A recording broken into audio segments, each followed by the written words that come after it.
México ha logrado una hazaña financiera notable: reducir su deuda externa en un 13%. 13%. ¿Cómo ha conseguido esto? Porque créanme, son cifras mayores. ¿Qué estrategias ha implementado el gobierno federal? No solamente para mantenerse al corriente del pago de la deuda externa, sino para, digamos, hacer pagos adelantados y reducir en una cantidad tan considerable nuestra deuda externa. ¿Y qué significa esto para la economía mexicana y para nosotros los ciudadanos? Bueno, hoy vamos a desentrañar este tema, que es muy importante, y sobre todo saber en qué se gastaron todo este dinero en su momento los políticos que nos dejaron tan endeudados. ¿Cuánto debemos hasta la fecha? Bueno, la deuda del gobierno federal mexicano disminuyó, según fuentes oficiales, un 13.7% en términos reales anuales, pasando de enero a septiembre de este año en esa reducción. Pero, ¿qué implica realmente este porcentaje? Para ponerlo, amigos, en contexto, la deuda externa se situó en una cantidad, fíjense nada más, México debe 2.060.000.000.000 de pesos. Muchísimo dinero.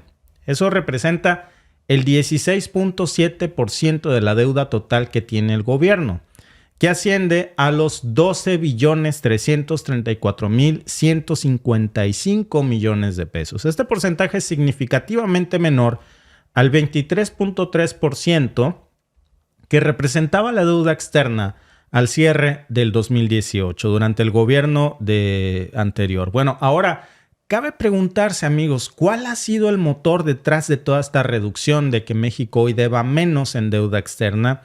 Bueno, según el Centro Económico de Finanzas Públicas, la CEFP, se han realizado ajustes contables negativos por $1,059 millones debido a la variación del dólar frente a otras monedas. Es decir, fíjense qué interesante.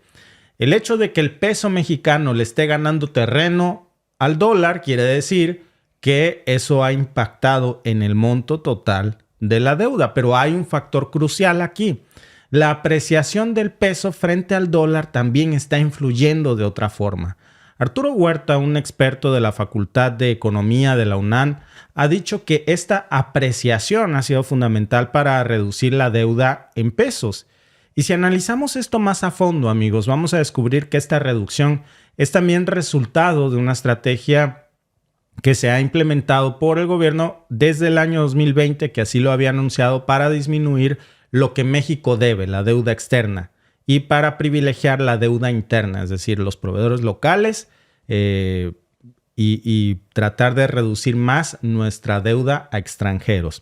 Es un cambio de enfoque bastante notable, porque fíjense, la deuda interna de hecho aumentó 11.9% respecto del mismo periodo anterior, en el 2022, alcanzando la cantidad de 10.273.000.000.000 de pesos, lo que representa más o menos el 83.3% de la deuda del gobierno federal. Esto según datos de la propia Secretaría de Hacienda y Crédito Público, que sacó estas cifras en su último informe trimestral de finanzas públicas, en donde dijo que el crédito externo se está utilizando como una fuente de financiamiento complementaria solo cuando se pueden hacer condiciones favorables de financiamiento para México. Esto implica, por cierto, una gestión más cautelosa de los recursos externos o de cómo se adquiere deuda en el exterior. Ahora, la pregunta del millón, amigos.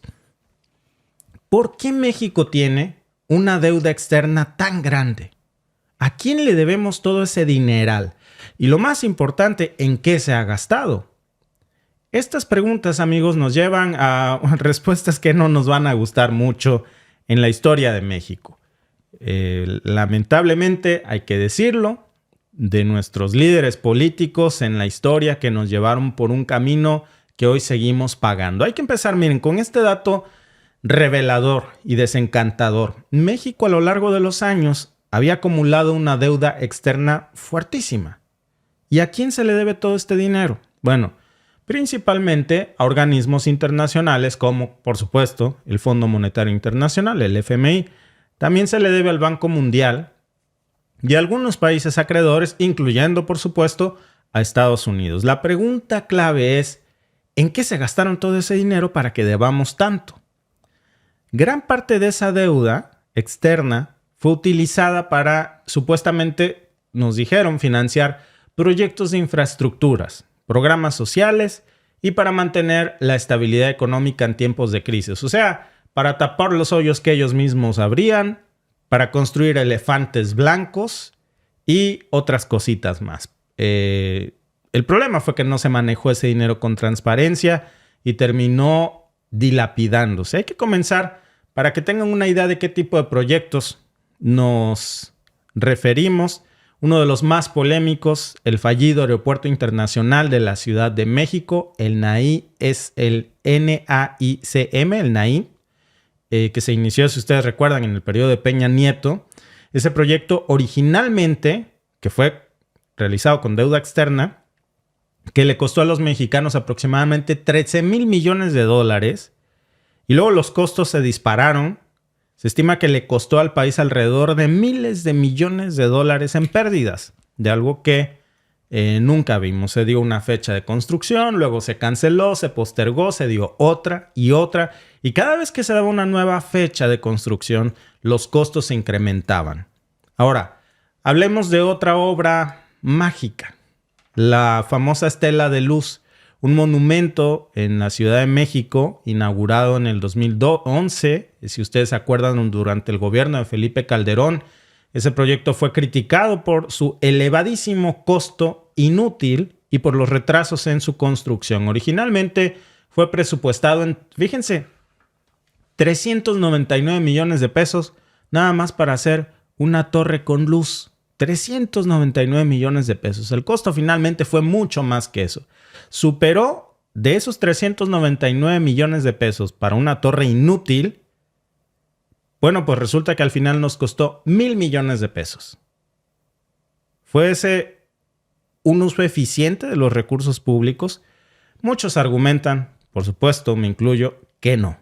Otro caso notable es el Tren México-Toluca, iniciado en el 2014, con un presupuesto inicial de aproximadamente 38,000 millones de pesos, y se estima que el costo superó los 90,000 millones de pesos finalmente. Eso sin contar que tuvo numerosos retrasos y problemas en su ejecución hasta el momento. Además, hasta la fecha el proyecto de hecho sigue ahí botado. Y luego aquí tenemos otro ejemplo de una obra con sobrecostos, con cuestionamientos sobre su utilidad y un manejo que finalmente nunca fue útil para los mexicanos. Ahora, hablemos de los presidentes. Pongámosle nombre y apellido. ¿Cuáles fueron los presidentes que más incrementaron la deuda externa de México? Recientemente, y por supuesto, el emblemático ejemplo del presidente Enrique Peña Nieto del 2002 al 2018. Durante su gestión, fíjense, la deuda externa de México creció significativamente. Según datos del propio Instituto para la Gestión, Administración y Vinculación Municipal, la deuda externa de México durante el periodo de Peña Nieto subió un 48%. 48% durante el periodo de Peña Nieto. O sea, imagínense, estamos hablando de que la noticia que hoy estamos dando es que la deuda externa se redujo un 13%. Bueno, durante Peña Nieto no se redujo un solo punto. Al contrario, aumentó un 48%. ¿Qué nos dice esto? Pues que la gestión de la deuda y la transparencia durante su administración fueron de las grandes críticas que hasta hoy resuenan. Pero no solamente fue Peña Nieto. También hubo otros presidentes que contribuyeron a este incremento. Por ejemplo, durante el mandato de Felipe Calderón, del 2006 al 2012, la deuda externa aumentó en un porcentaje bastante considerable, en parte frente a las crisis financieras, sobre todo al 2008 al 2009, que obligó al gobierno a buscar financiamiento externo por no poder financiarse a sí mismo. ¿Qué hay detrás de todos estos números, amigos? Algunos analistas apuntan, por supuesto, a la corrupción, a la incompetencia, a la mala gestión de estos gobiernos, que fueron factores claves en el manejo ineficiente de los recursos, casos de corrupción en varios niveles del gobierno que desviaron fondos que pudieron haber sido utilizados para reducir la deuda o para invertirse en proyectos que realmente beneficiaran en algo a los mexicanos. Luego está el tema de la falta de transparencia en la asignación del uso de esos fondos una vez que se tuvieron. Y al final se fue agarrando esta deuda inmensa que hasta la fecha seguimos pagando y seguiremos pagando.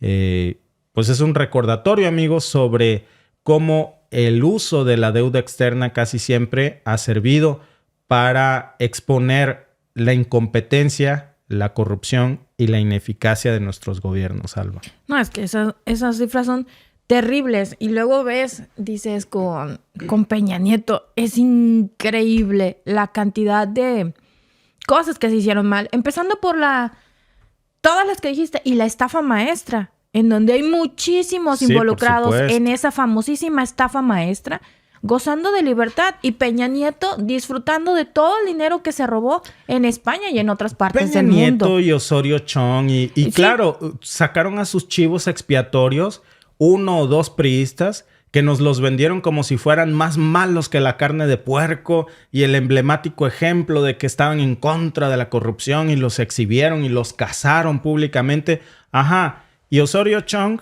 y Enrique Peña Nieto y Emilio Lozoya y la estafa maestra, esos son los verdaderos grandísimos delincuentes, mientras nos mantenían a nosotros ocupados con su circo mediático que armaban como siempre en Televisa y en TV Azteca y en los medios locales, en medios de comunicación que no eran más que esbirros del propio gobierno, que decían que eran super medios de comunicación porque exhibían la corrupción de 1 o 2 priistas que eran más malos que la carne de puerco, mientras con eso nos distraían y nadie hablaba de Peña Nieto, ni de Chong, ni de... Y de eso podemos hablar perfecto, porque en Veracruz pasó el circazo que armaron. Y no voy a defender al señor.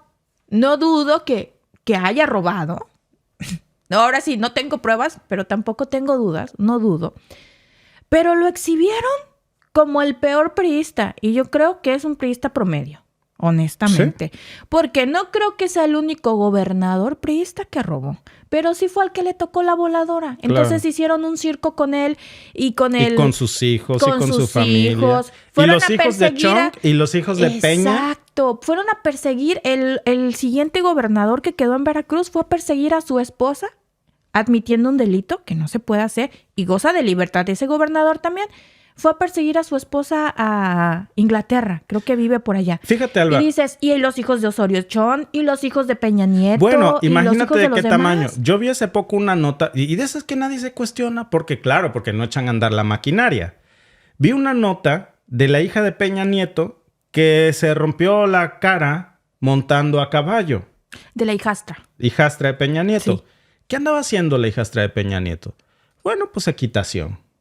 No andaba montando uno de esos caballos lecheros ni un burro. No. Estaba haciendo equitación. Rásquenle tantito en dónde. Rásquenle tantito cuánto cuesta. ¿Qué ropa usaba en ese momento para equitación? Claro, por eso nadie lo habla, ¿no? Y en cambio yo me acuerdo que se armaban unos circos porque había un caballo en Coatepec y que no sé qué. Claro, pero cuando suceden este tipo de cosas tan cuidadas, nadie dice nada. Y no se trata, como tú dices, de proteger a unos o de hablar mal de otros, sino que cuando vemos este tipo de cosas que indignan, de 13% se reduce la deuda externa, son buenas noticias.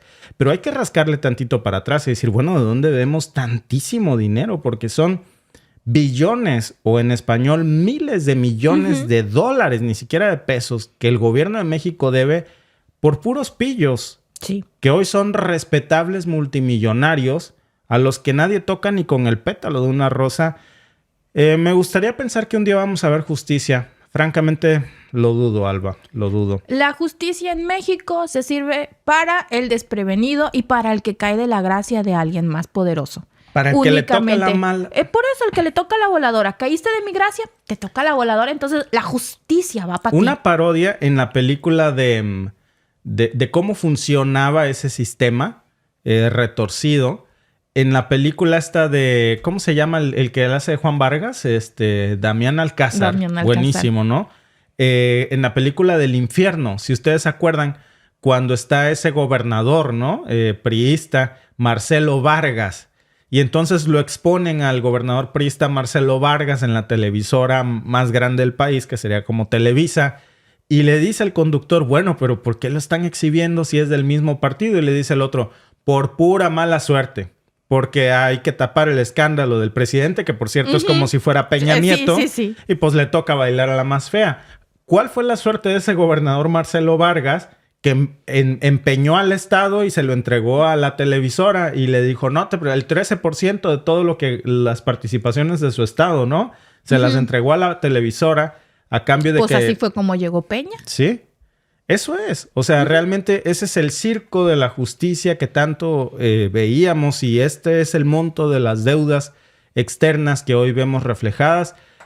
13% menos se debe, pero se sigue debiendo un montón, amigos. Se sigue debiendo un montón. Y bueno, vamos a ver en qué termina esto. Ojalá que un día podamos hablar de una deuda externa cero, en donde México ya no deba y ya no nos volvamos a endeudar, amigos, en lo mismo que nos volvimos a endeudar en su momento y que se fue construyendo esta bola de nieve. Y la eurozona, ese gran conglomerado de economías interconectadas, ahora se enfrenta a un desafío sin precedentes. ¿Podemos llamarla ahora el enfermo de Europa? Bueno, pues al mirar los números, parece que sí. La eurozona está entrando en un nuevo tiempo, uno de muy bajo crecimiento. Esta no es una situación aislada, desafortunadamente, ni una mera fluctuación temporal, sino el resultado de una compleja combinación de factores estructurales como la productividad y el envejecimiento de su población.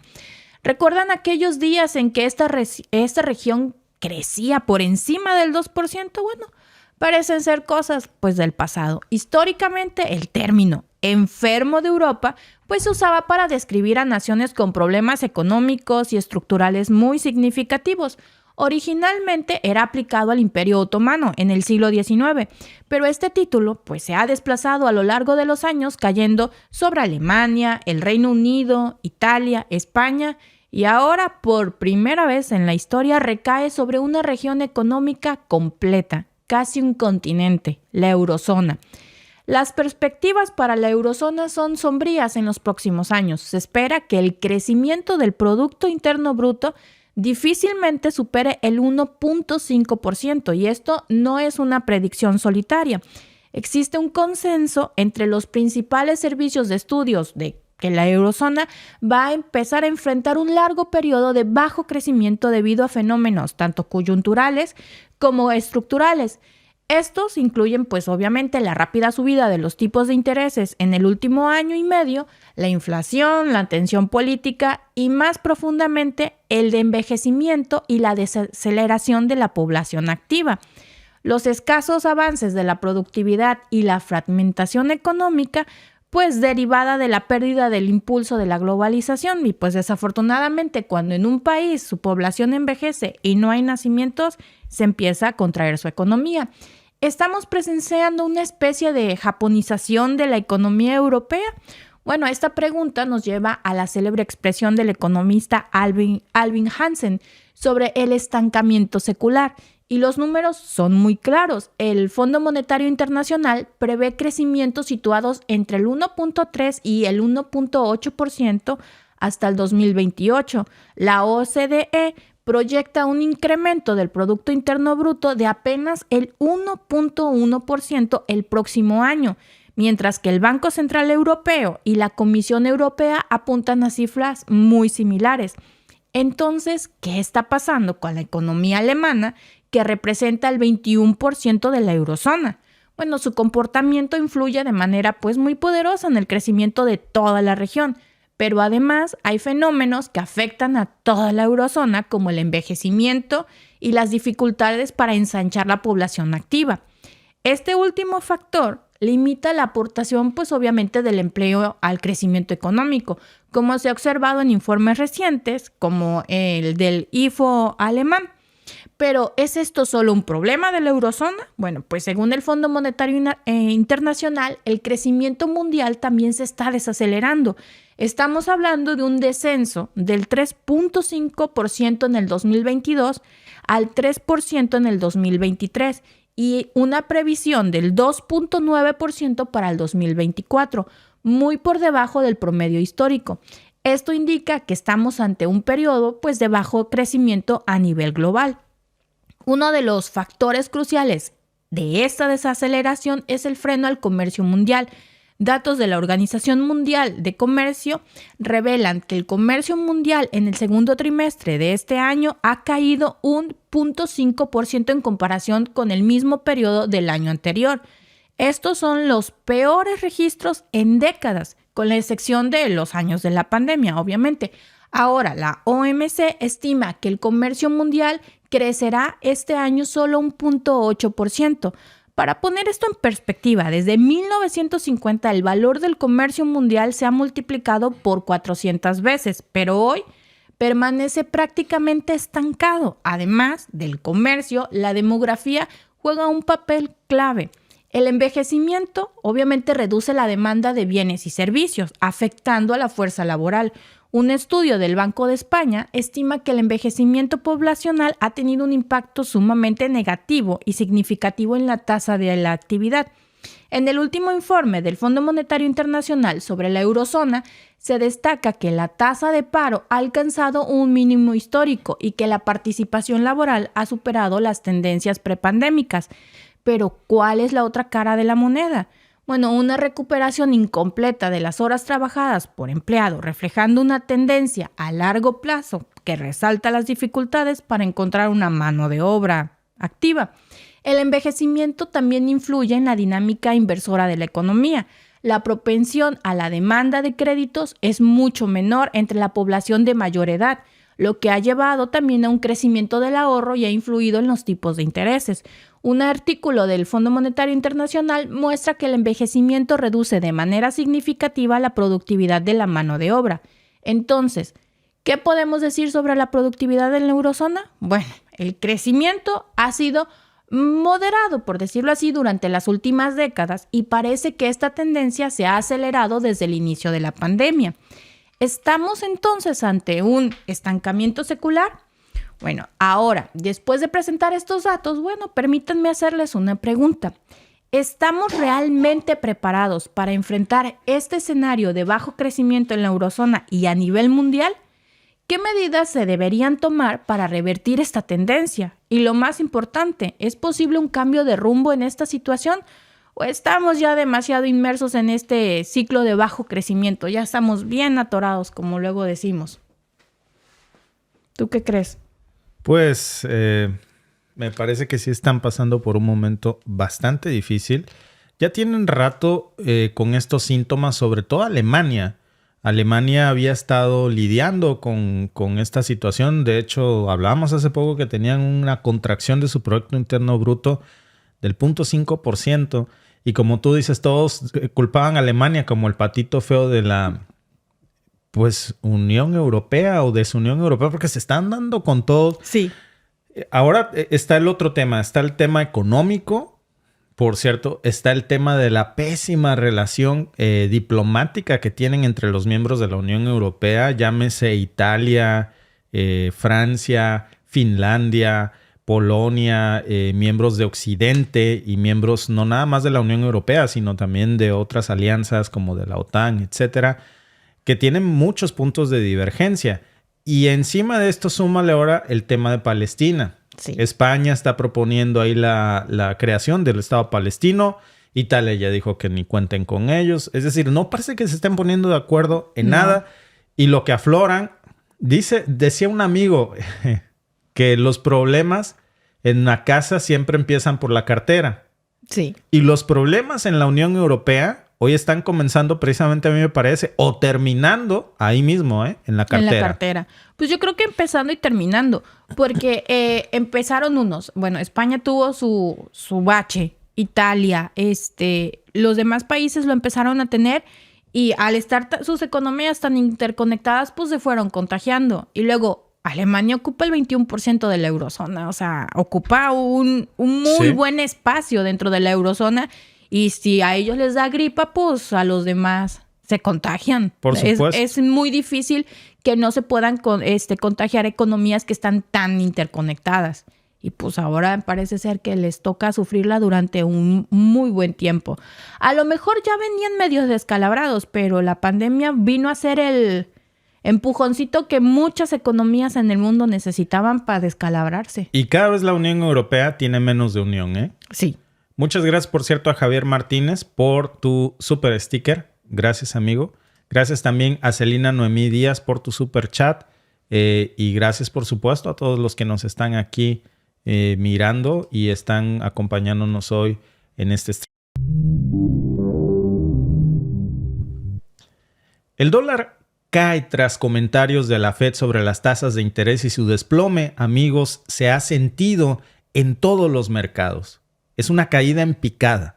Esta noticia, aunque puede parecer bastante usual, como no alarmante, la realidad es muy diferente, tiene un impacto real y uno muy grande en la economía global, por supuesto, también en nuestros bolsillos. ¿Por qué el dólar, que es una moneda de reserva mundial que se supone que tendría que ser una fortaleza inmutable, sufre ahora de una picada de este calibre? ¿Qué significa que la Reserva Federal de Estados Unidos sugiera un posible recorte en las tasas de interés? Vamos a desmenuzar estos hechos porque lo que vimos hoy, que pasó con el dólar, es algo que prende las alarmas y los focos rojos en el mundo. La Reserva Federal, el Banco Central de Estados Unidos, juega por supuesto un papel crucial en la economía mundial. Y su última declaración de apenas hace unas horas ha sido clara. Están dispuestos a actuar según sea apropiado para sostener una década de expansión económica. Esta postura marca, amigos, un cambio significativo que abandona su promesa, que no les duró mucho, de ser paciente en el ajuste de las tasas de interés. Pero, ¿qué implica esto realmente de una forma sencilla, amigos? ¿Por qué palabras que parecen tan inocentes, fíjense, causaron la debacle del dólar? Miren, el truco está aquí. Las tasas de interés son una herramienta clave en la política monetaria internacional. Afectan todo, desde los préstamos hasta los ahorros, y tienen, por supuesto, un impacto directo en la inflación y también en el empleo. Entonces, cuando casi la mitad de los funcionarios de la Fed muestran esta disposición para reducir los costos de los préstamos en los próximos 6 meses, amigos, es una señal de que algo está cambiando. De los 17 miembros que tiene la Fed, 7 dijeron que era apropiado un recorte de medio punto porcentual este año. Los otros 8 consideraron que era suficiente bajar un cuarto de punto. Ahora, ¿cómo se traduce esto en la caída estrepitosa del dólar que vimos hoy en los mercados? El dólar, al medirse contra el euro, por ejemplo, bajó un 0.38% a 1.123 dólares. Y si lo medimos contra la libra esterlina, bajó un 0.77%, o sea, cayó a 1.265 dólares. Estos números, amigos, aunque parezcan pequeños, tienen un gran impacto en el mercado de divisas. El índice dólar, que compara al dólar frente a una cesta de monedas rivales, por decirlo así, también reflejó esa tendencia, bajando un 0.45 a 97.121, menos de $1, menos de una unidad. Esta caída estrepitosa, amigos, del dólar nos mostró cómo los mercados internacionales reaccionaron ante las expectativas de las políticas monetarias. Los rendimientos de los bonos a 2 años, que son sensibles a los cambios en las tasas de interés, cayeron a los mínimos históricos de año y medio. Jason Draho, que es de UBS Global Wealth Management, lo resumió así, en estas palabras. Dijo: fue un poco más moderado de lo que la gente estaba esperando, y es evidente que los mercados internacionales respondieron para mal. Entonces, ¿qué significa esto para la economía en general y sobre todo para nosotros? Primero, pensemos en la salud económica global. Cuando la Fed considera recortar las tasas, generalmente es una señal de que hay preocupaciones sobre el crecimiento de la economía. ¿Y saben por qué eso es tan importante? Porque las tasas de interés bajas pueden estimular a la economía al hacer que sea más barato pedir dinero prestado. Eso suena bien en un principio. Nada más que hay un punto de contrapartida. Eso también puede ser un indicativo de que la economía estadounidense no está tan bien como los mercados pensaban que estaba. Y entonces se prendieron las alarmas. Recuerden incluso que hablábamos de esto ayer con la caída de los mercados inmobiliarios en Estados Unidos precisamente. Y decíamos ayer, ojo, porque esto es una señal de que la economía estadounidense no está tan bien como nos lo han dicho. Hoy vemos que los mercados internacionales cada vez creen menos en las declaraciones formales de la Fed y prestan más detalles a este tipo de mensajes implícitos. Y ahora vemos cómo esto está afectando al dólar. Un dólar más débil que, la pregunta es si eso es realmente bueno o malo. Depende de a quién le preguntes. Para los importadores definitivamente eso no es una mala noticia. Si ustedes piensan un poco, por ejemplo, en el caso de México, si importamos productos y el dólar se debilita, pues el poder adquisitivo disminuye. Esto significa que pues, vamos a terminar pagando más por los mismos productos. Esta situación puede conducir a un aumento en los precios de los bienes importados, pero también puede fortalecer a nuestras monedas locales. El peso mexicano lo ha hecho muchas veces, por cierto. Cada vez que el dólar se ha debilitado, el peso mexicano ha contraatacado y ha ganado terreno. Vamos a ver en los mercados en las próximas horas cómo se comporta el peso, cuáles son los movimientos que hace el Banco de México frente a eso. Atento, ojo a esos, porque van a ser momentos cruciales para el peso mexicano, a ver cómo reacciona nuestra moneda. Alguna vez, amigos, nosotros pensamos que la política monetaria de la Fed podría afectar los precios de todo, desde nuestro café, nuestro smartphone, y hoy es lo que estamos viendo precisamente con este tipo de movimientos. Pero hay otro lado de la moneda. Un dólar más débil, con una caída en los mercados tan estrepitosa como la que vimos hoy, es una bendición también para los exportadores, porque si una empresa estadounidense vende sus productos en el extranjero, esos productos se vuelven relativamente más baratos y por lo tanto son más atractivos para los compradores internacionales, sobre todo cercana a la Navidad.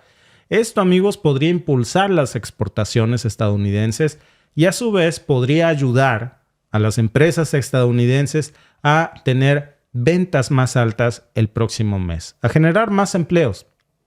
Es el único lado bueno de esta noticia para Estados Unidos. Y ahora hay que hablar sobre cómo esto también nos afecta a nosotros indirectamente, porque los cambios en las tasas de interés no son solamente números que lanza la Fed, siempre tienen un impacto real en nuestras finanzas personales. No importa que no vivas en Estados Unidos. Si estás pensando, por ejemplo, en comprar una casa, un auto, si tienes una hipoteca, un préstamo, en el caso de México que tiene una deuda externa fijada en dólares, las fluctuaciones en las tasas de interés siempre afectan cuando terminas pagando. Una tasa de interés más baja significa que puedes pedir más dinero prestado porque es más barato. Y eso es una noticia buena si estás buscando financiar una gran compra, por ejemplo, una casa, un auto, qué sé yo.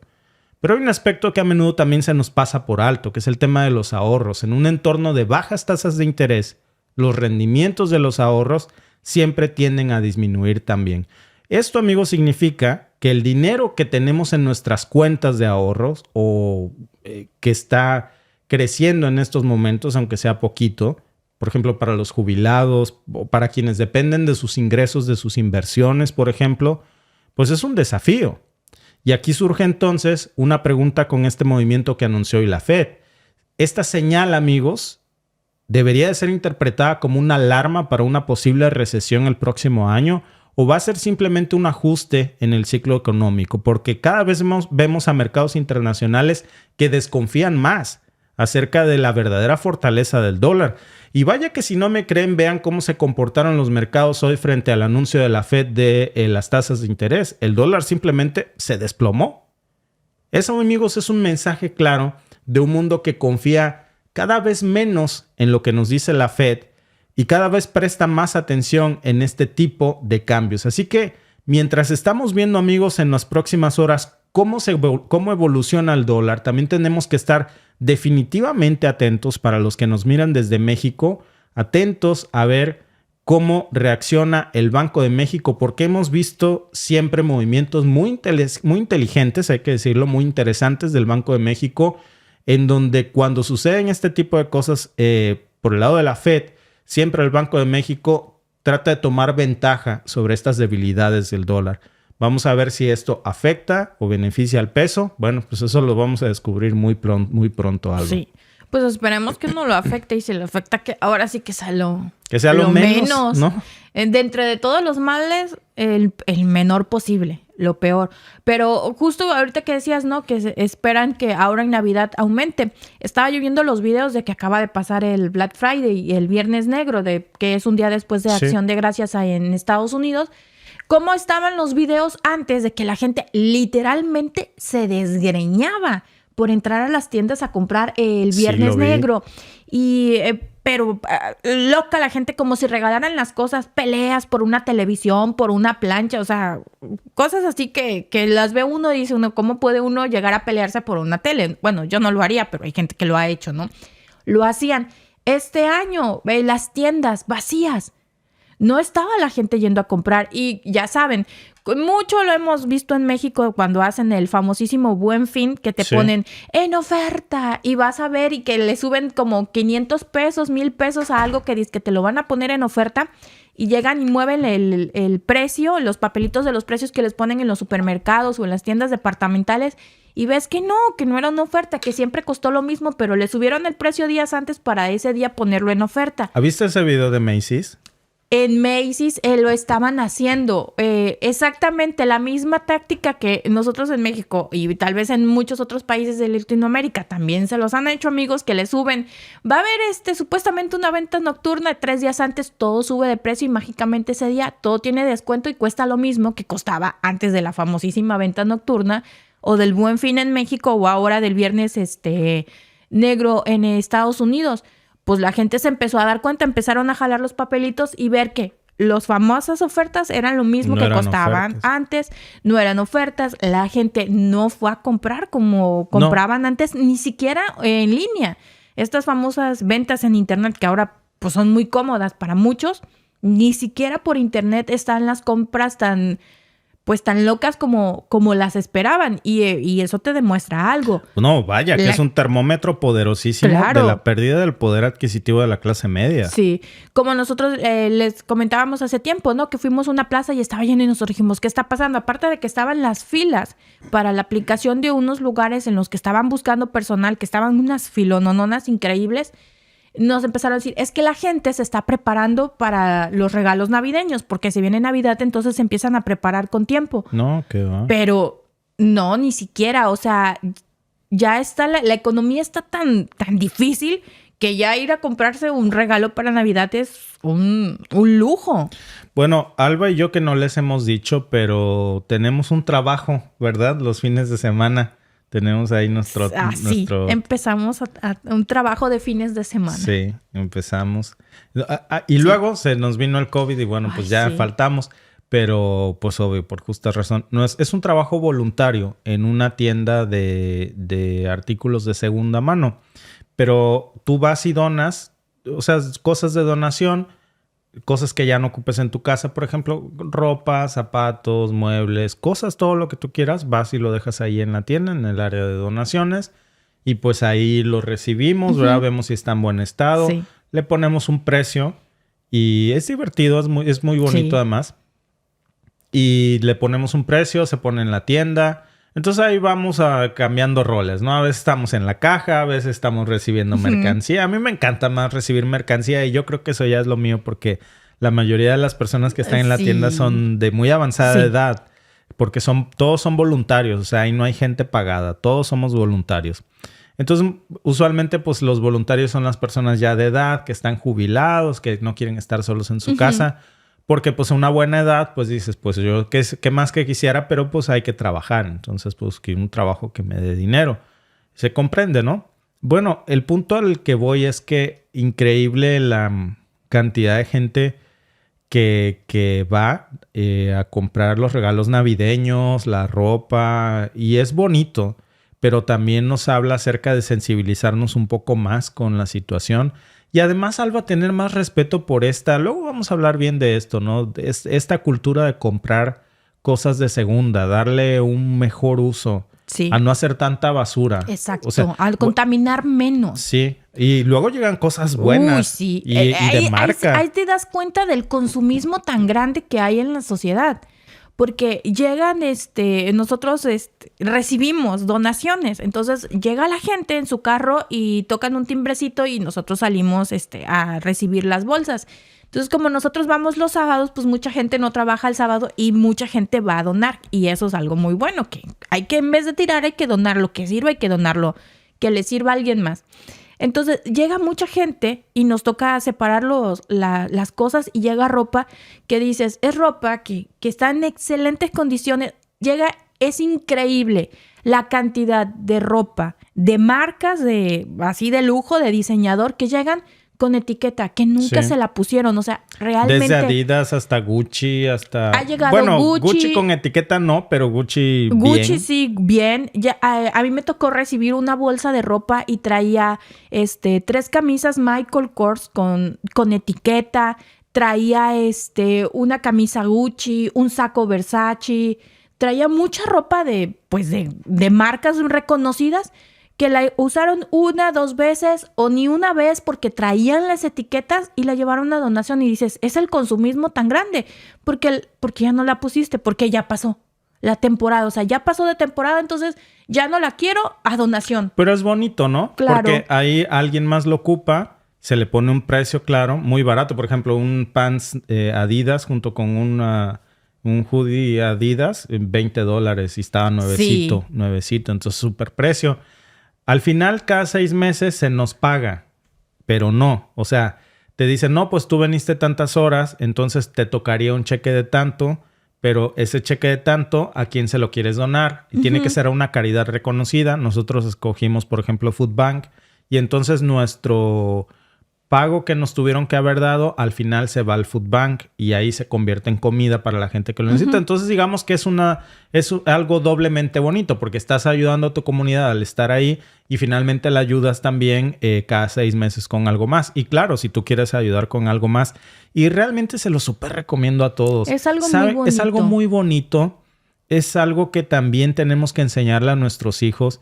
Y sobre todo es algo que debemos de hacer como hispanos siempre que tengamos la posibilidad, amigos, para romper esos estereotipos del inmigrante que viene y fui al banco de alimentos y bien orgullosotes grabando el video de que va al banco de alimentos. Necesitaría una familia. Cuando realmente ese tipo tiene un trabajo, se puede pagar su propia comida. Amigos, se me hace tan bajo de verdad. O sea, mejor porque no hacemos videos de hispanos juntando, colectando, no sé, donando, ¿verdad? Claro. Yendo a un banco de alimentos, pero a regalar si están nuestras posibilidades.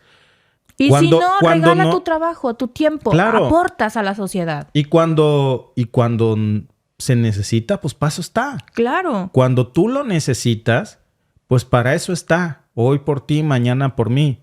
Pero caramba, hasta hacer un video y con esa cara de caballo ir a decir, no, pues vine aquí al banco de alimentos bien orgullosote a robarle lo que pudo haber sido para una familia.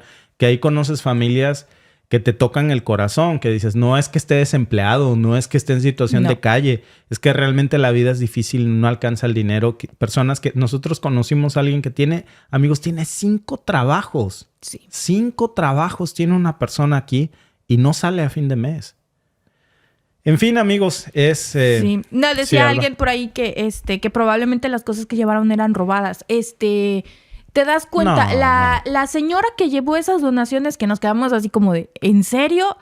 Se veía que es una señora muy conocida en la comunidad también, porque es una señora que tiene varias empresas. Es una señora con mucho poder adquisitivo. Es muy conocida en la zona porque, digámoslo así, como en México sería millonaria, digamos que aquí es rica. La señora es conocida porque tiene varios negocios, tiene mucho poder adquisitivo, entonces pues siempre anda en el último grito de la moda y usa las cosas 1 o 2 veces y es muy asidua a ir a donar. Dona muchísimo. Ella está donando mucho también platos, vasos, electrodomésticos. Entonces, son cosas que usa tantito y las lleva a donar. Entonces, ella sí es muy consumista, trae mucho la cultura de consumir. O a lo mejor dice, ¿sabes qué? Yo realmente ya no lo necesito y se lo voy a dar a alguien porque esto está en buen estado que le pueda dar otro uso y lo necesite más que yo. Sí. ¿No? Definitivamente. Vamos a profundizar y hablar en un tema que está en boca de todos, la situación en Oriente Medio, específicamente pues la guerra entre Israel y Hamás. Hace poco un cese al fuego de 4 días que afortunadamente se ha extendido por 2 días más. Ahora, ¿qué significa esto para toda la región y para el mundo entero? Primero, pues hablemos de los números. Miles de vidas perdidas desafortunadamente, de mucha gente inocente, decenas de miles de personas desplazadas y un costo económico devastador, porque las guerras no son baratas. Según el Banco Central de Israel, estamos hablando de una cifra aproximada de 53,000 millones de dólares. Pero, ¿qué hay detrás de estos números? ¿Cómo afectan a la vida cotidiana de las personas en ambos lados del conflicto? La economía israelí, por ejemplo, está sufriendo un golpe muy duro, con un costo diario de más de 250 millones de dólares debido a la guerra. Estamos viendo un impacto pues muy significativo. Hay negocios cerrando, obviamente la demanda del consumidor está en su punto más bajo y una moneda, el shekel, que es su moneda, que se encuentra en el nivel más bajo en 14 años. La deuda soberana de Israel también ha sido degradada. Esto no solo es un problema económico, es una crisis que afecta a cada persona que vive en Israel. En cuanto a la fuerza laboral, casi el 8% de la fuerza de trabajo de Israel, que son alrededor de 360,000 soldados, han sido movilizados. Esto sin mencionar pues la expulsión de trabajadores palestinos e inmigrantes, quienes formaban pues más del 16% de la fuerza laboral israelí. Estas cifras pues en sí solitas son muy asombrosas, pero si la guerra continúa, los economistas están estimando que podría costarle a Israel hasta un 10% de su Producto Interno Bruto. Eso es una cantidad enorme. Pero ¿qué impacto real está teniendo esta guerra? ¿Cuáles son las cifras que no estamos viendo en los titulares? Ahora, hablemos de la fuerza laboral. Un 8% de la fuerza laboral, es decir, unos 360,000 soldados, como les decía, han sido movilizados. Esto sumado a la expulsión de todos los trabajadores palestinos, quienes constituían más del 16% de la fuerza laboral en Israel, ha creado un vacío pues muy significativo y muy grande. Y estos no son solo porcentajes. En un informe representan también una disminución real en la capacidad productiva de la nación. Imagínense, 360,000 soldados y quítale toda la fuerza laboral palestina, el 16% que tenías, pues sí te abre un gran, enorme bache en tu economía. El coste diario de la guerra es de más de 250 millones de dólares diarios. Es muchísimo dinero y esto no es algo que se pueda ignorar. Estamos hablando de un impacto económico que podría tener consecuencias pues muy duraderas en la economía nacional y por ende en la estabilidad de toda la región. Ahora veamos el panorama más amplio. Alcemos la mirada. ¿Qué significan estas cifras para las relaciones internacionales y la política global? Estados Unidos, por ejemplo, pues juega un papel muy crucial en esto. Con la visita de Antony Blinken, el secretario de Estado de Estados Unidos a la región, surge una pregunta. ¿Cuál es la estrategia real de Estados Unidos en este complejo escenario que estamos viendo? ¿Están buscando un cese al fuego permanente o tienen otros intereses en juego? Así que, ¿cuál es el verdadero costo de esta guerra? No solo estamos hablando de dinero, estamos hablando de la influencia en la política mundial, de la seguridad que hay en esa región y, por supuesto, del futuro económico de Israel. En comparación con naciones como Francia, Corea del Sur, Japón, Israel ha gastado más en su presupuesto militar y ahora está en camino de superar a Alemania. Estos números no son solo cifras en un informe, representan una inversión realmente masiva en el ámbito militar, pues a expensas de otras áreas vitales como pueden ser la educación, la salud y el desarrollo económico. ¿Qué va a suceder si el conflicto se reanuda? ¿Qué va a pasar cuando esto vuelva a reanudarse? Bueno, según las declaraciones de las autoridades israelíes, se ha prometido que una vez liberados los rehenes, la guerra contra Hamás continuará con toda su fuerza. Bueno, y esto implica no solo un mayor gasto militar, sino también un posible impacto en el presupuesto nacional. Si Israel no modifica su presupuesto nacional para adaptarse a esta realidad, podría enfrentarse a una de las peores crisis financieras en su historia. O sea, Netanyahu no solo está matando palestinos, está aniquilando la economía de Israel. Por otro lado, es importante también considerar pues, la perspectiva de las personas de Israel. Existe una división muy fuerte de opiniones. Algunos israelíes están inciertos pues, sobre este cese al fuego y creen que la guerra va a continuar. Y este es un sentimiento compartido por muchos, quienes ven la necesidad de seguir luchando, pero también reconocen pues, la importancia de priorizar la paz y el retorno seguro de los ciudadanos, incluyendo los niños y las mujeres, que son inocentes.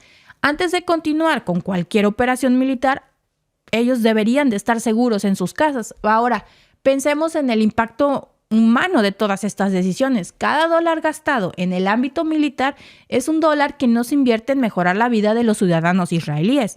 Y eso es especialmente crítico en un momento en que la economía global enfrenta múltiples desafíos.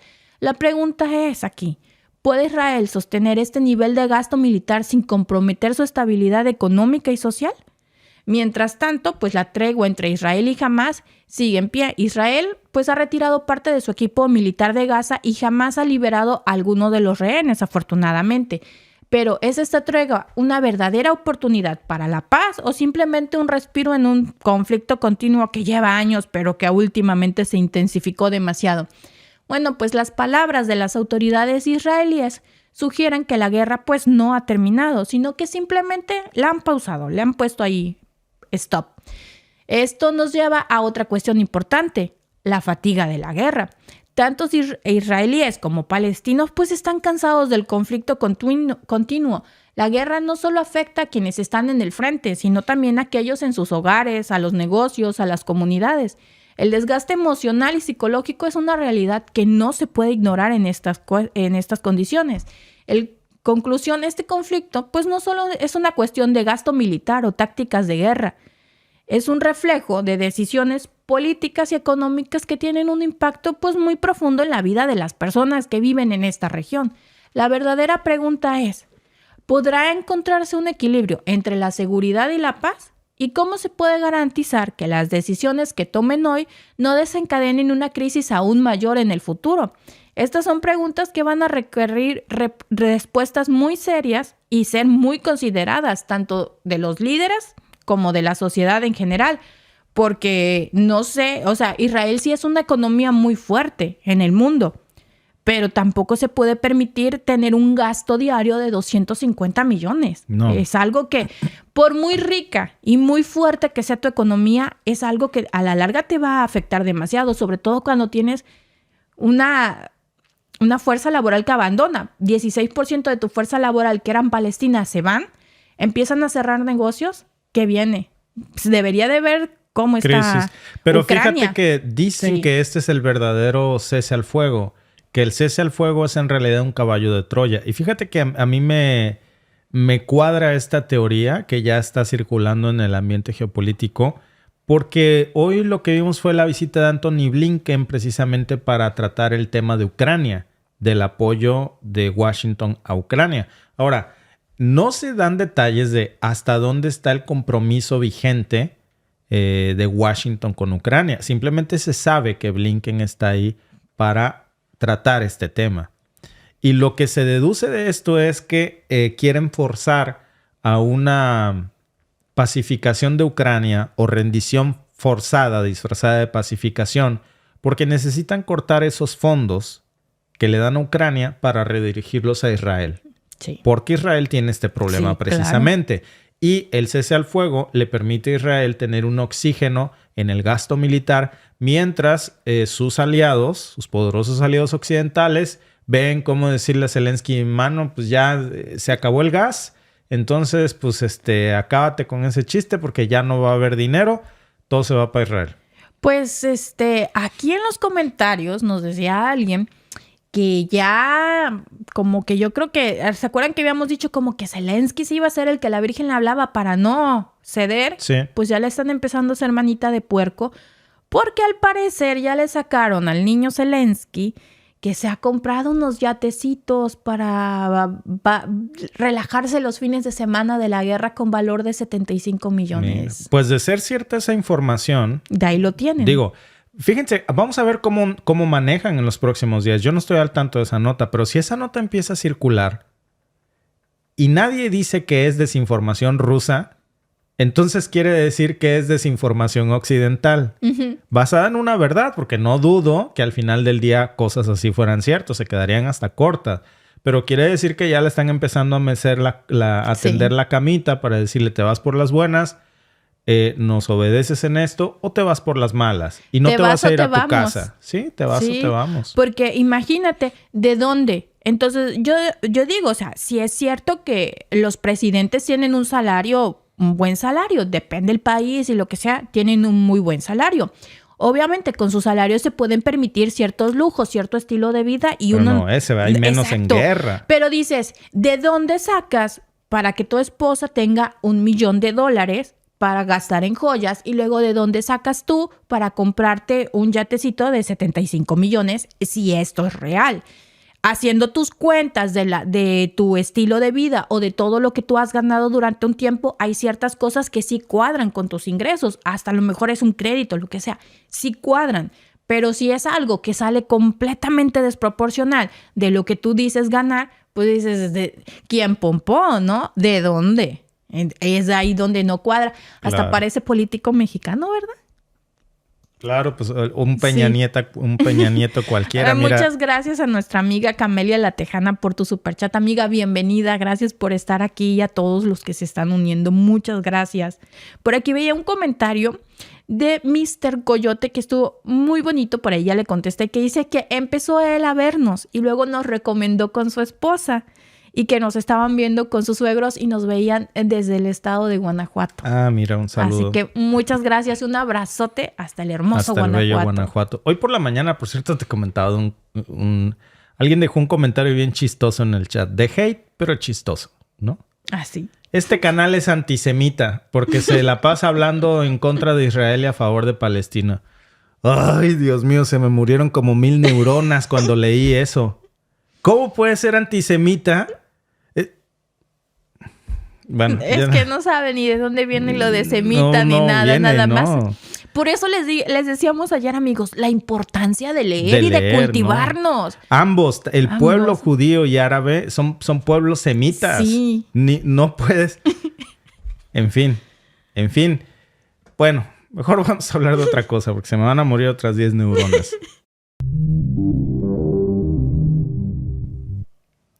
En el panorama geopolítico actual, un acontecimiento crucial está captando la atención mundial y es la alianza constante que hoy se está fortaleciendo aún más entre Rusia y China. Esta colaboración ha cobrado un nuevo y significativo impulso con un proyecto de construir un túnel submarino secreto que conectaría a Rusia con Crimea. Este proyecto, amigos, no es simplemente un avance de infraestructura, representa mucho más.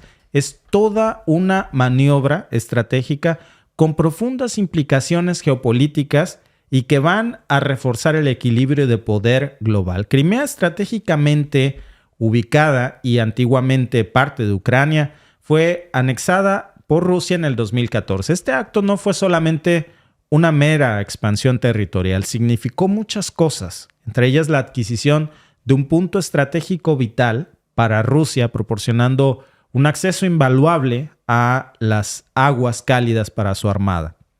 Desde ese momento, Rusia ha estado fortaleciendo su control sobre Crimea a través de la construcción de infraestructuras clave. Muchas de ellas han sido atacados, por ejemplo, el puente de Crimea por fuerzas ucranianas. Sin embargo, la conexión terrestre, precisamente de Crimea con Rusia, depende de un único puente de 19 kilómetros sobre el estrecho de Kerch, que atacó Ucrania. Ese puente es mucho más que una simple vía de conexión. Se han convertido en un símbolo estratégico y en una línea de vida para Crimea que ha sido repetidamente objetivo de ataques en el conflicto con Ucrania. Y aquí surge otra pregunta. ¿Por qué un túnel submarino? La respuesta es doble. Por un lado, buscarían diversificar y asegurar el acceso a Crimea, una necesidad evidentemente importante dado los constantes ataques a ese puente. Y por otro lado, y aquí es donde el escenario se torna aún mucho más interesante, China aparece como un jugador clave en este proyecto. Informes recientes revelan reuniones secretas entre diversos ejecutivos de negocios rusos y chinos y la posible participación de la Corporación de Construcción de Ferrocarriles de China, una entidad estatal con una historia de grandísimos proyectos. Este nuevo desarrollo sugiere una desviación significativa de la política exterior china previa respecto a Crimea y señala también un posible cambio en las dinámicas globales de poder. Este túnel, amigos, sería más que una mera obra de la ingeniería. Sería un símbolo de una alianza emergente entre dos gigantes mundiales, entre Rusia y China, y representaría un cambio potencial en el equilibrio de poder global, donde Rusia y China, que son dos jugadores dominantes en el escenario mundial, se unirían en un proyecto con implicaciones que trascenderían las comerciales para adentrarse en el terreno militar y en el terreno estratégico. Este escenario, amigos, nos deja muchas preguntas. ¿Cómo va a responder Occidente? Estamos hablando de un nuevo capítulo en la historia global, uno donde, por cierto, las alianzas se están basando en intereses estratégicos más que en ideologías compartidas. El desafío de construir un túnel tan monumental de esa magnitud, amigos, es inmenso. Estamos hablando de una mega obra. Imagínense si de por sí ya el puente terrestre de Crimea se consideraba una obra de la ingeniería, pues ahora imagínense un túnel subterráneo por debajo del océano de esa magnitud, de ese calado, amigos. Más allá de todos los retos técnicos, es muy importante considerar cuáles van a ser las consecuencias geopolíticas, porque un túnel que va a conectar directamente a Rusia con Crimea no solamente va a rediseñar la presencia rusa en la península, sino que también va a enviar un poderoso mensaje a nivel global. Rusia, ahora con el respaldo de China, está reafirmando su posición en el tablero geopolítico y estamos ante un escenario donde China, que es un gigante económico y tecnológico, se dispone a colaborar con Rusia en un proyecto de infraestructura a gran escala en Crimea. Y la pregunta es, ¿qué hay detrás de esta cooperación con sus nuevos aliados de Rusia? ¿Qué motiva realmente a estas potencias a trabajar juntas en un proyecto tan ambicioso? Yo creo que para entenderlo hay que ver un poquito más allá de la superficie y analizar cuáles son las implicaciones políticas y todas las estrategias que lleva este movimiento. Primero, hay que hablar de las historias y de los precedentes de esto. En el 2021, esa misma empresa china, la CRCC, ya había colaborado de hecho con Rusia en la construcción de 3 estaciones y 9 túneles para el metro de Moscú. Entonces, no estamos hablando solamente de algo nuevo, sino que ya hay precedentes sólidos de una colaboración así con China. Solo que aquí viene un giro inesperado, porque esta sí sería la primera vez que China se aventuraría en Crimea, una región que hasta ahora no había reconocido como territorio ruso, pero el hecho de que China esté colaborando con Rusia en Crimea es una aceptación implícita de que China reconoce a Crimea como territorio ruso. Esa, amigos, es una señal de cambio en la política exterior china. Estamos presenciando un realineamiento en las relaciones internacionales, claramente. No se trata solo de la obra en sí. Hay que centrarnos en el acuerdo secreto que ha dado pie a muchísimas especulaciones. Hoy sabemos que de los 9 participantes en estas conversaciones a puerta cerrada que ha sostenido Moscú con Beijing, solo se han revelado 2 nombres. Vladimir Kusi, un oligarca ruso y líder del consorcio Georgy Muradov, representante permanente, por cierto, de Crimea ante Putin. Y la pregunta es, ¿por qué tanto secretismo? ¿Qué se esconde detrás de esta falta de transparencia, en donde Rusia parece haber adoptado una nueva táctica para proteger sus proyectos de las sanciones occidentales, y China parece estar jugando ahora en la misma línea? Pero no hay que perder de vista el telón de fondo de todos estos acontecimientos. La guerra entre Rusia y Ucrania sigue su curso. Y en ese contexto, amigos, construir un túnel en Crimea es un movimiento ambicioso en plena guerra. ¿Por qué? Bueno, primero porque un túnel va a ser un blanco fácil en tiempos de guerra. Así que seguramente ahora hay un doble desafío, porque no solamente se trata de hacer una obra monumental, sino de protegerla. Los túneles requieren de maquinaria pesada, una gran cantidad de mano de obra, y todo esto debe realizarse al aire libre. Eso pues los vuelve blancos de ataques. Y el segundo punto es el costo que va a requerir tan asombroso, tan astronómico un proyecto de esa magnitud. Hay que recordar que la construcción del puente de Crimea, nada más el puente normal, costó $3,500 millones. Ahora un puente submarino pues va a costar, imagínense, mucho más que eso. No se saben detalles de los números por la secrecía, pero la pregunta es si esa sería la razón por la que Rusia necesitaría el apoyo financiero de Beijing, si Beijing va a financiar ese proyecto a Rusia. Entonces, ¿qué gana Rusia con esto? Para Putin, la península de Crimea tiene, amigos, un significado simbólico crucial en su presidencia. Y hacer un túnel que proporcione a Rusia un acceso más seguro y permanente a Crimea es una de las joyas de la corona precisamente de los proyectos del Kremlin. Pero, ¿qué hay de China? ¿Qué gana China? ¿Qué beneficios obtendría? Beijing, por supuesto, podría proporcionar préstamos para el proyecto a cambio de petróleo y gas ruso, por supuesto. Incluso podrían insistir en una propiedad parcial del túnel a cargo de los chinos, una táctica conocida como la trampa de la deuda que China ha utilizado repetidamente en el pasado. Pero aunque los términos exactos entre Rusia y China aún no son claros, una cosa sí es segura. Putin está decidido a asegurar Crimea a costa de lo que sea. Y este movimiento que estamos viendo no es solamente una jugada estratégica en el ajedrez geopolítico, también es una muestra de la creciente influencia china en el escenario mundial. Ahora, al apoyar a Rusia en este proyecto, China no solamente está expandiendo su influencia económica, sino que también está enviando un claro mensaje político. Estamos presenciando, amigos, un cambio en las dinámicas de poder, donde antiguos rivales se convierten en colaboradores estratégicos.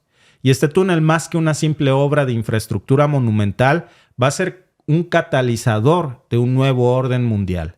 Uno donde las alianzas hoy se basan en intereses compartidos más que en simples ideologías, Alba. No, pues está muy interesante, sobre todo porque ese puente de Crimea representa muchísimas cosas para Rusia. Y por eso se lo han bombardeado tanto. Por eso por eso se lo dañaron. Porque saben que es la unión ahora sí visible que hay de Crimea hacia Rusia. Por eso hicieron ese puente, que es una maravilla de la ingeniería. Por eso le detonaron un coche bomba hace unos meses y luego le hicieron este segundo atentado que fue el que más dañó la estructura. Ahora hacerlo subterráneo, no dudo. No tengo pruebas, pero tampoco tengo dudas. No dudo que sí lo vayan a hacer porque el Nord Stream era una maravilla de la ingeniería también. Se lo volaron, sí, pero... allá acabó. Exacto, pero lo hicieron.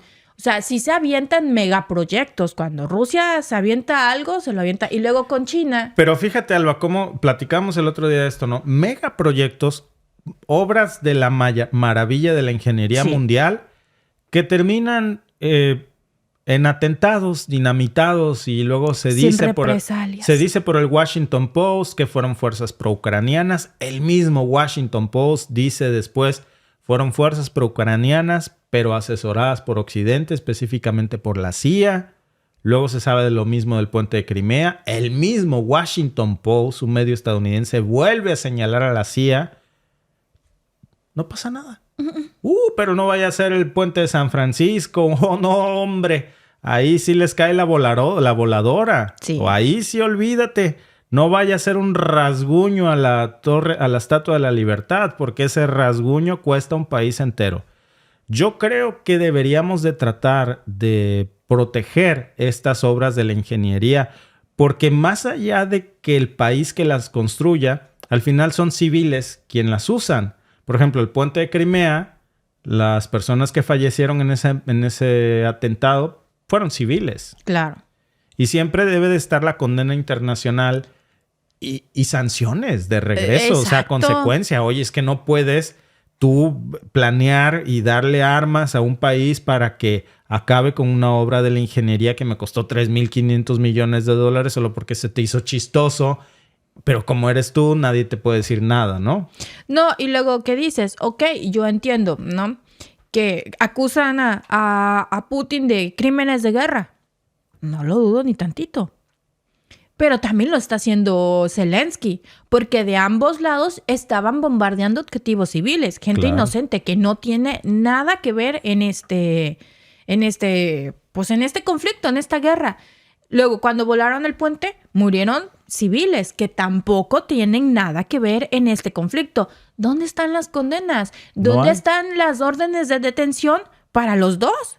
Porque ya las hicieron contra Putin y las de Zelensky, que también está asesinando inocentes, también para Netanyahu y para los otros. O sea, hay que hacer la justicia pareja, no nomás para los bueyes de mi compadre. Pero ¿sabes qué, Alba? Que eso no va a pasar mientras tengamos estas instituciones internacionales obsoletas que no son más que armas de represión política. Por ejemplo, la ONU, ¿para qué sirve? Para nada. La Corte Penal Internacional no es más que un esbirro de represión política para juzgar a África en su mayoría y a uno que otro enemigo occidental. Es una manera de desperdiciar dinero. De desperdiciar dinero. Igual que la ONU, igual que... Son mecanismos de sanción occidental, no más. Pero que no procuran la justicia. De perder dinero. Son mecanismos de perder dinero. O sea, porque tienen un presupuesto. Las naciones les aportan dinero para hacer nada. Nomás para tener ahí a monigotitos con trajecitos muy elegantes y que cuestan muchísimo dinero. Tuvimos un problema terrible de salud pública. ¿En dónde estuvo la OMS? ¿Cuánto se tardó la OMS en intervenir?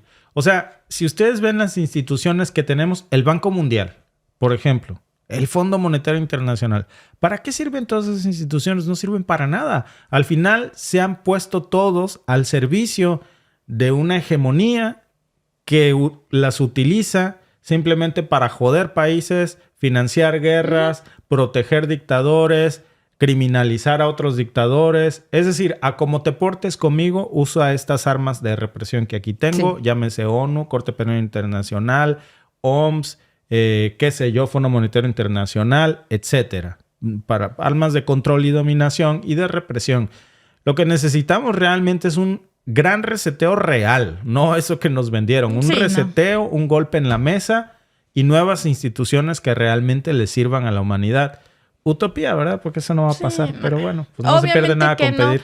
No, porque hay muchos intereses. En medio de esas organizaciones hay muchos intereses. Y no van a perder ese poder que tienen a través de esos intereses y de esas organizaciones que pues son sus empleaditos a sueldo. Son como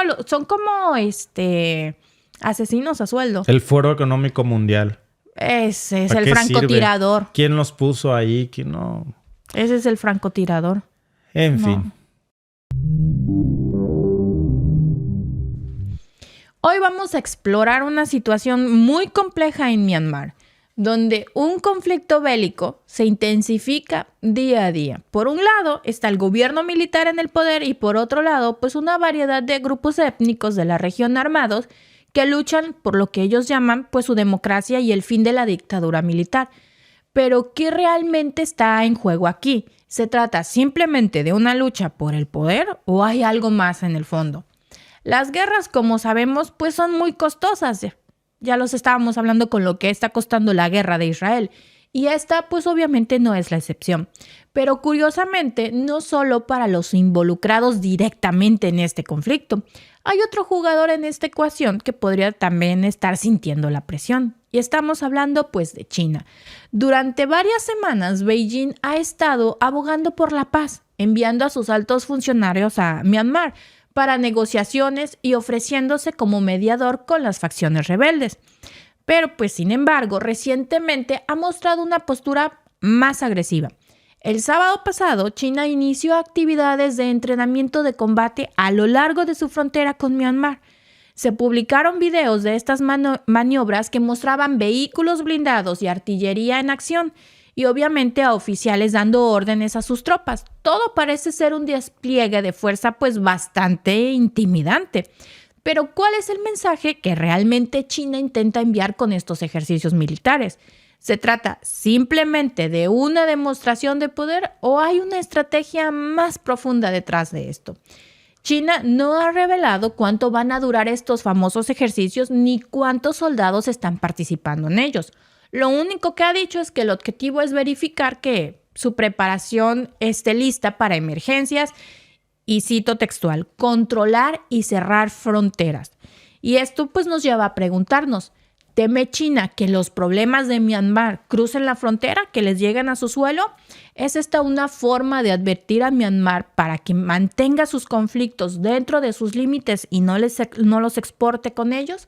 Bueno, pues es importante destacar que los informes sugieren que los enfrentamientos ahí en Myanmar han desplazado a más de 330,000 personas, muchas de las cuales pues han cruzado obviamente hacia China.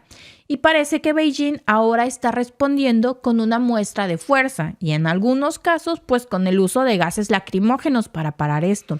Esta postura es un poco más dura de China y parece haberse consolidado después de un ataque el jueves pasado a un convoy de bienes, donde drones rebeldes supuestamente incendiaron más de 100 camiones, resultando pues obviamente en pérdidas de más de 14 millones de dólares en bienes. Entonces, ¿qué significa todo esto para la región? ¿Es China simplemente un espectador preocupado o tiene intereses pues más profundos en esta situación? ¿Cómo va a afectar su involucramiento en el conflicto y qué implicaciones va a tener todo esto en la estabilidad de la región y del mundo? Y estas son preguntas pues cruciales que debemos considerar al analizar la situación en Myanmar. No se trata solo de un conflicto interno, sino de un juego geopolítico que involucra actores muy poderosos con agendas pues propias. Estamos atentos a cómo se van a ir desarrollando los acontecimientos y qué nuevas piezas se van a mover en este complejo tablero político. La situación aquí en Myanmar se complica cada día más y el reciente ataque cerca del pueblo de M es un importante centro de comercio entre China y Myanmar, solo ha añadido pues más leña a este fuego. Este pueblo no solo es un nexo comercial crucial, tiene una importancia estratégica mucho más profunda, especialmente para China. Pero ¿cuál es esta importancia y cómo afecta a la dinámica actual? M se perfila como un punto de tránsito clave para la ambiciosa iniciativa de la Franja y la Ruta de la Seda de China. Beijing pues tiene grandes ambiciones bajo su corredor económico China-Myanmar, buscando conectar su provincia sureña de Yunnan con la bahía de Bengala a través de una línea ferroviaria que cuesta millones. Esta línea está prevista para pasar precisamente por M, lo que lo convierte en un eslabón pues crítico en los planes de Beijing. Entonces, ¿podría el ataque al convoy y a la caída del control de la puerta fronteriza haber disparado las alarmas en China? Bueno, pues en respuesta, pues hemos visto las maniobras militares en la frontera china, pero hay más. 3 buques de guerra chinos pues han atracado en la ciudad sureña de Yangon, en Myanmar. Un destructor, una fragata y un barco de suministros con 700 marinos chinos a bordo. Y esta fuerza naval que supuestamente llegó a Yangon para hacer ejercicios conjuntos con la Marina de Myanmar, ¿será solo realmente para hacer entrenamiento? Bueno, pues la situación en Yangon está muy tensa. La ciudad ha sido testigo pues de protestas sancionadas por la junta militar dirigidas contra China. Los manifestantes pro junta acusan a China de estar suministrando drones y armas a los grupos rebeldes. Drones que son muy similares a los utilizados para destruir el convoy cerca de M. Y esta propuesta pues fue vista como un desafío pues inusual de Myanmar a Beijing, quejándose que de lo que parece ser un doble juego por parte de China, o sea, tirando la piedra y escondiendo la mano. Tras este acto de desafío, pues Beijing ha enviado sus buques de guerra a Yangon, en lo que parece ser pues otra demostración de fuerza. China parece estar utilizando pues todas sus tácticas de intimidación en ambos lados de la frontera de Myanmar. Por un lado está amenazando tanto a la junta militar como a los rebeldes. ¿Será que busca que ambas facciones se alineen con sus intereses y en última instancia beneficiarse del caos en Myanmar? Pues puede ser. Este juego de poder y estrategia de China también plantea varias preguntas importantes.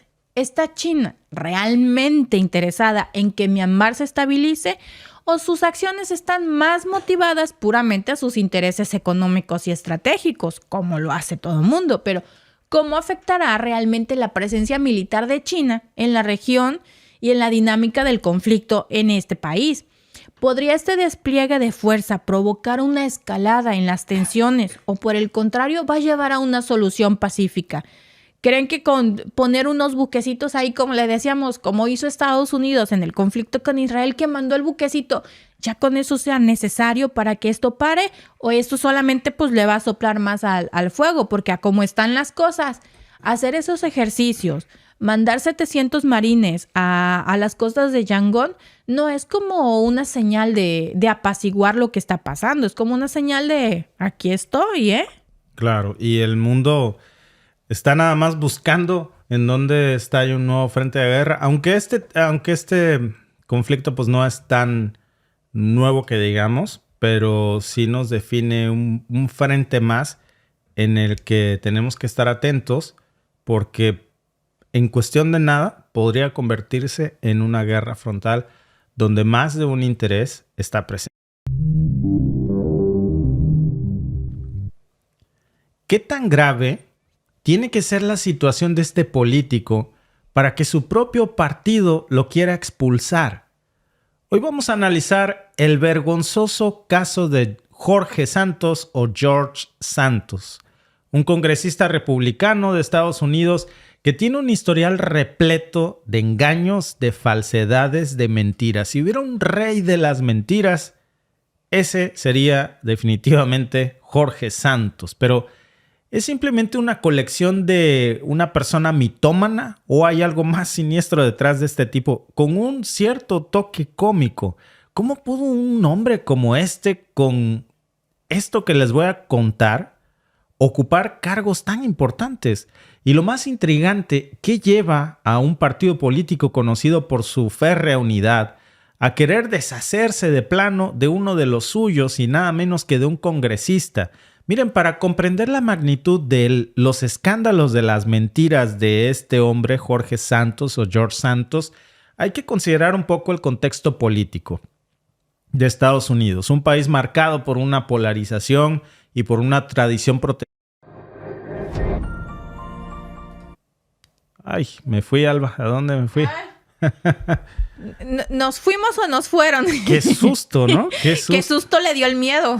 Sí, porque usualmente Sí, no. Cuando aparece ese es el logo de la muerte. Sí, Quiere decir no. que ya nos fuimos, ¿no? Ya nos están yendo. No nos vamos, amigo, nos van. No, ni lo quiera Dios. No, Pero, ¿qué pasó? Sí, Alba, este tema de Jorge Santos que les voy a contar es realmente fascinante. Pues fascinante por decirlo menos, porque este amigo... La gota que derramó el vaso fue un OnlyFans, que fue lo que ya colmó el entorno de esta situación en la que se había metido, de un tipo que es mitómano, que lo mismo hoy decía que era judío, al otro día decía que era católico, después salió a decir que era un judío católico, dijo que era gay, pero que estaba casado con una mujer. Entonces sería bisexual. No. No.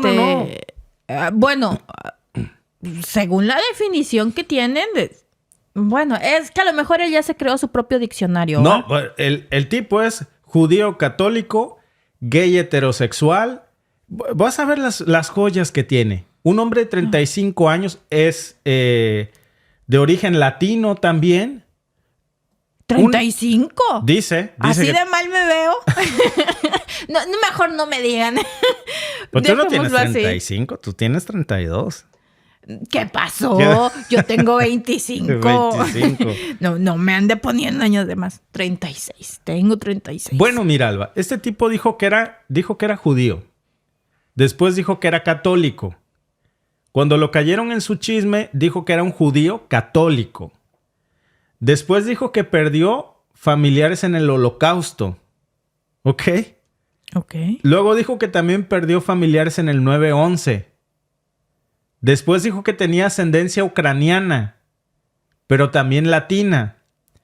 También dijo que es gay, pero que estaba casado con una mujer.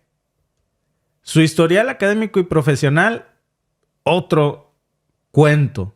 Dijo que estudió en instituciones prestigiosas y que trabajó en grandes corporaciones financieras estadounidenses. Luego le fueron cayendo en el chisme de que no había sido cierto que había estudiado ni en esas universidades ni que había trabajado en esas instituciones prestigiosas y menos con los cargos que había dicho para postularse a este cargo, ¿no?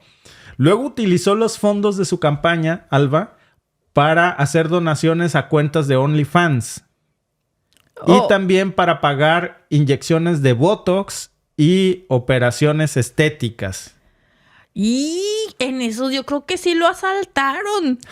Lo Pues no se le ve, robaron, ¿verdad? como que perdió la plata, hermano, perdió la plata. O cómo estaba antes. O qué operaciones estéticas se hizo. Pues mira, o sea, al final el tema es que robó fondos, se robó a sí mismo. O sea, robó fondos de su propia campaña para utilizarla para sanear sus finanzas personales que eran malísimas. Aparte para pagar cuentas de OnlyFans, de que él seguía, ¿no? Viajes exóticos, hoteles, etcétera, ¿no?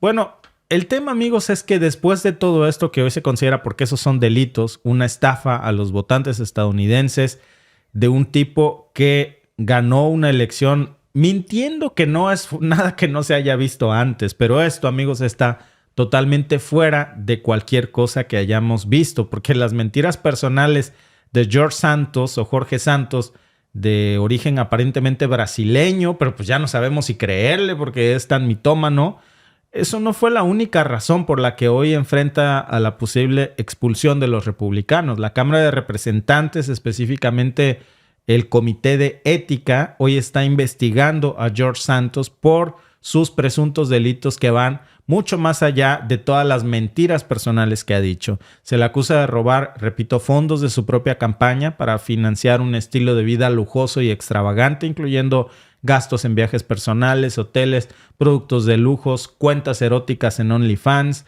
múltiples inyecciones de Botox y otros procedimientos quirúrgicos personales. Pero ¿qué significa esto para la integridad del sistema político estadounidense? Ya le vio el Botox. ¿Cómo se permitió que una persona como esta, con un historial tan cuestionable, llegara tan lejos? ¿Y qué dice esto sobre la cultura política que permite o incluso fomenta este tipo de comportamientos en donde antes, por menos que esto, los políticos renunciaban? Pues que, vaya, hasta el mismo Bill Clinton renunció, pues ya saben todos, ¿no? Por el tema de Mónica Lewinsky. Y ahora no, este tipo enfrenta acusaciones de pagar cuentas eróticas de OnlyFans a costa de sus electores, inyecciones de Botox, viajes de lujo, y ahí sigue.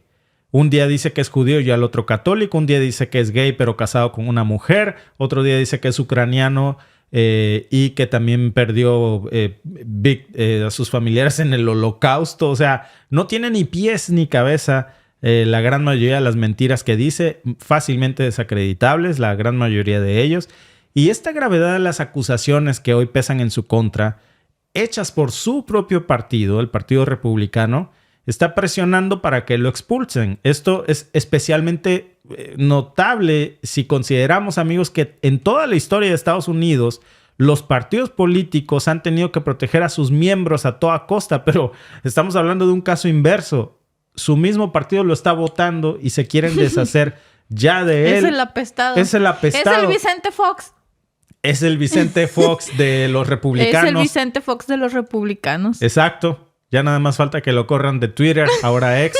Bueno, ahora Santos enfrenta una posible expulsión de la Cámara de Representantes, una medida muy extraña en la política estadounidense. Se espera que en los próximos días se vote por su destitución, algo que ya se ha intentado, de hecho, en 2 ocasiones anteriores sin éxito, pero esta vez probablemente sea muy diferente. Por cierto, en la historia de Estados Unidos, la expulsión de un miembro de la Cámara de Representantes es un evento tan raro que casi sería inaudito. Hasta la fecha solo ha pasado 5 veces en casi 250 años. 5 veces. 3 de esos casos se remontan a la época de la Guerra Civil, cuando 3 congresistas, 2 de Missouri y 1 de Kentucky, optaron por alinearse con los confederados, y ahora este amigo que optó por ponerse Botox y pagar cuentas eróticas de OnlyFans a costa de sus electores sería la 6ª vez en caso de que esto suceda. En su defensa, pues George Santos se ha tratado de defender haciendo acusaciones en contra de sus propios compañeros republicanos que lo acusan, diciendo que ellos tienen relaciones extramaritales y pidiendo la renuncia también de ellos porque dice tienen relaciones extramaritales, y es lo que él está sosteniendo en su defensa. Pues entonces, Bueno, aquí en Ontario, en Toronto, el alcalde, por decirlo así, de la ciudad, renunció porque tenía un amante.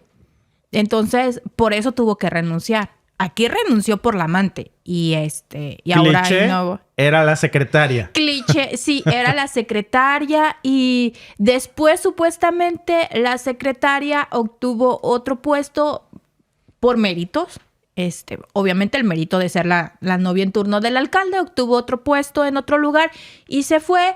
Y pues luego se dio a conocer que había sido la novia del alcalde, que está casado, que tiene nietos y todo, y fue un escándalo. Sí. Y pues renunció. Tuvo que salir a admitir que sí. Que sí. Y su esposa en primera fila en la rueda de prensa. Qué vergüenza para la señora. ¿No? Yo no hubiera ido. Le mandó a huevear la cara. Yo que la señora sacaba la vieja confiable de Trudeau. Me dio COVID. Sí, no, yo no voy.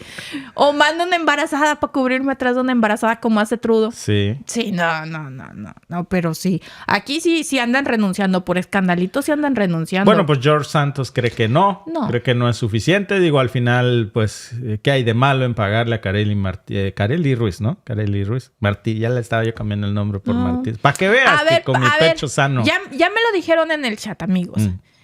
Que te revise la historial en el teléfono. Ay, miren, no nomás me va a aparecer... Se me acabó la pila, fíjate. Se le acabó la pila. Qué casualidad. Miren, no solo le va a aparecer Kareli Ruiz, le van a aparecer todas las demás. ¿Quiénes están más? A ver, amigos, ¿quiénes son los más famosos del OnlyFans? Porque inyecciones de Botox, ¿no? Inyecciones de Botox. Laida Sansores, sal de mí. Es que vimos una entrevista de Adela Micha muy chistosa, ¿no? Porque estaba entrevistando a Laida Sansores y le decía, te ves muy joven, Laida, ¿pero qué usas Botox? Y decía... No, yo nunca he usado Botox. A ver, haz así y ya hace así, ¿no? Y le dice, pero no se te mueve un músculo, ¿no? No, le dice, no sé cómo salió. No, pero estás muy bien. ¿Tienes cirugías estéticas? No, yo no tengo ninguna cirugía estética. Y le dice la de la Micha, que también está igual. Pero usas Botox. No, yo no uso Botox. Y ya empieza el flequito y le dice a de la Micha, a ver, pues alza las cejas, ¿no? A ver si se te mueve aquí algo. Y le levanta así y le dice, Laila, por favor, no se te mueve un músculo. No tengo Botox. Yo no uso Botox. No, pues no, ella no usa Botox. El Botox la usa ella. El Botox la usa ella. Porque a la señora no se le mueve, pero sin ni un músculo. Es que es como un tema tabú, ¿no? Pero fíjate, o sea, yo digo, a ver, pues si no lo paga del dinero de la gente, pues que se lo ponga si quiere, claro, ¿no? El problema con este tipo es que pagó el Botox con el dinero de las donaciones que supuestamente tenían que ser usadas para su campaña. Al final se regresó ese dinero a la gente. De alguna manera, ¿no? Ayudó a gente en necesidad. A gente en necesidad de ropa. No sé. Increíble. Veo que es muy conocedor de OnlyFans. Pues miran lo que explíquenos más. Miran lo que se lo gastó. Y este tipo de verdad es que rompe todos los estándares de un político. O sea, vergonzoso, ¿no? Porque si hubiera un colmo al mentiroso, estaría la foto de este tipo. Porque es tan mentiroso que se miente él mismo. No se acuerda ni de lo que dijo. O sea, yo creo que para ser mentiroso tienes que tener una excelente memoria. Claro. Y para la mala suerte de este amigo, no la tiene. No, es que si dices una mentira, pues sosténla. O sea, si ya dijiste que eras judío, pues sosténlo, hermano. Sostén que eres judío. Si ya dijiste que eres gay, pues ni modo, compadre. Si ya te trepaste en ese barco y luego dices, es que me casé con una mujer, pues entonces eres bisexual. Mejor cambie. No, claro. Pues es que me di cuenta que soy bisexual. Ok, pero manténla. Si ya dijiste que perdiste familiares en el holocausto, demuestra. ¿no? Ahora que es que latino. En el 911 que también. en el 911. O sea, en todas las desgracias. No, es que iba a un evento, inventaba una cosa. Por ejemplo, era el Día de la No Discriminación y se inventaba que perdió familiares en el Holocausto. Era el 911, inventaba que perdió familiares en el 911. Para cada ocasión. Sí, no. Ya que no lo inviten a ningún lado, porque si no va a decir que su familia fue la que fue a poner las sillas en una de esas, no. Es que yo lo estaba viendo cuando me estabas comentando, me estaba viendo. Da risa, pero obviamente no es para dar risa, porque son dinero de impuestos que se pudo haber utilizado para cosas mejores. Y no dudo que las señoritas en ropa necesiten el dinero, pero también hay otra gente que necesita ropa y no necesariamente está en OnlyFans, ¿no? Se puede dar un mejor uso. Ahora, desviar recursos de tu propia campaña, que es gente que te dona para tus finanzas personales, pues compadre, espérate a tener tu puesto y ya sanea tus finanzas, pero no de lo que te donan. Te lo donan para una cosa, no para otra. Eso.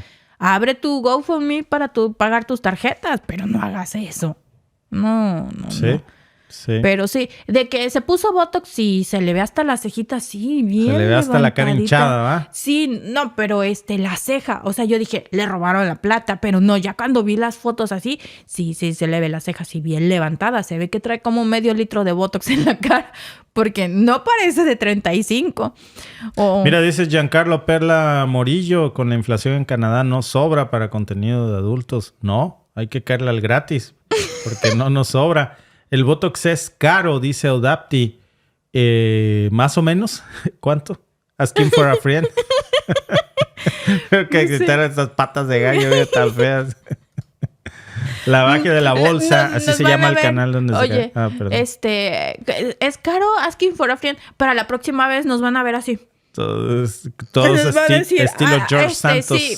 Alba, ríete. Yo me estoy riendo, amigos. Alba, parpadea si estás bien y los ojos secos porque ni siquiera voy a poder parpadear. Así es. En fin, amigos,